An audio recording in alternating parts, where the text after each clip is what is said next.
बेवकूफ एक गृहिणी। वह रोजाना की तरह आज भी ईश्वर का नाम लेकर उठती थी। किचन में आई और चूल्हे पर चाय का पानी चढ़ाया, फिर बच्चों को नींद से जगाया ताकि वह स्कूल के लिए तैयार हो सके। कुछ ही पलों में वे अपने सास ससुर को चाय देकर आई, फिर बच्चों के साथ नाश्ता तैयार किया और इसी बीच उसने बच्चों को ड्रेस भी पहनाई। फिर बच्चों को नाश्ता कराया। पति के लिए दोपहर का टिफिन बनाया भी जरूरी था। इसी बीच स्कूल का रिक्शा आ गया और वे बच्चों को रिक्शा तक छोड़ने चली गई।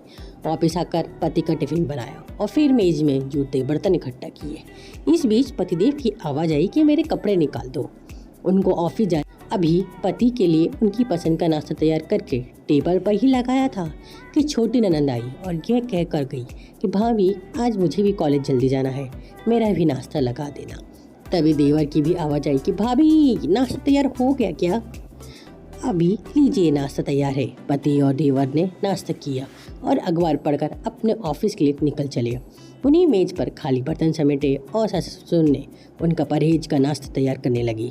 दोनों को नाश्ता कराने के बाद फिर बर्तन इकट्ठा किया और उनको किचन में लाकर धोने लगी। इसी बीच साफ सफाई वाली भी आ गई। उसे बर्तन का काम सफाई वाली को सौंप कर खुद बैठ के चादरें वगैरह इकट्ठा करने पहुंच गई और फिर सफाई वाले के साथ मिलकर सफाई में जुट गई। अब तक 11 बज चुके थे। अभी भी वो पूरी तरह काम समेट भी ना पाई थी कि काल बेल बजी।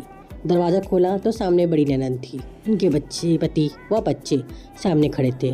उनने खुशी खुशी सभी का आदर के साथ घर में बुलाया और उन्हें बातें करते करते उनके आने से हुई खुशी का इजहार करती रही।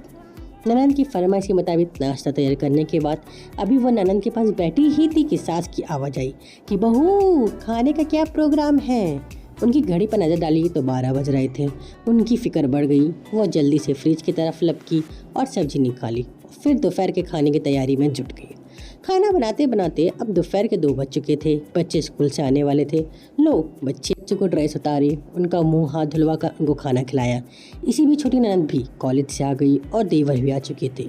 उसने सभी के लिए मेज पर खाना लगाया और खुद रोटी बनाने में लग गई। खाना खाकर सब लोग फ्री हुए करना शुरू कर दिया।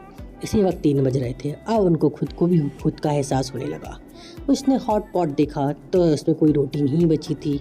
उसने फिर से किचन की ओर रुख किया। तभी पतिदेव घर में दाखिल हुए। बोले कि आज देर हो गई है, भूख बहुत लगी है, जल्दी से खाना लगा दो। उसने जल्दी जल्दी पति के लिए खाना बनाया और मेज पर खाना लगाकर पति को किचन में गर्म रोटी बनाकर लाकर देने लगी। अब तक 4 बज चुके थे। अब वो खाना खिला ही रही थी कि पतिदेव ने कहा कि आ जाओ तुम भी खा लो। उसने हैरत से पति की तरफ देखा तो उसे ख्याल आया कि आज मैंने सुबह से कुछ खाया ही नहीं। इसी ख्याल के आते आते वह पति के साथ खाना खाने बैठ गई। अभी पहले निवाला उसने मुंह ही में डाला था कि आंखों में आंसू निकल गए। तुम क्यों रो रही हो? वो खामोश रही और सोचने लगी कि इन्हें कैसे बताऊं कि ससुराल की में कितनी मेहनत के बाद भी ये रोटी का निवाला नसीब होता है और लोग इसी मुफ्त की रोटी कहते हैं।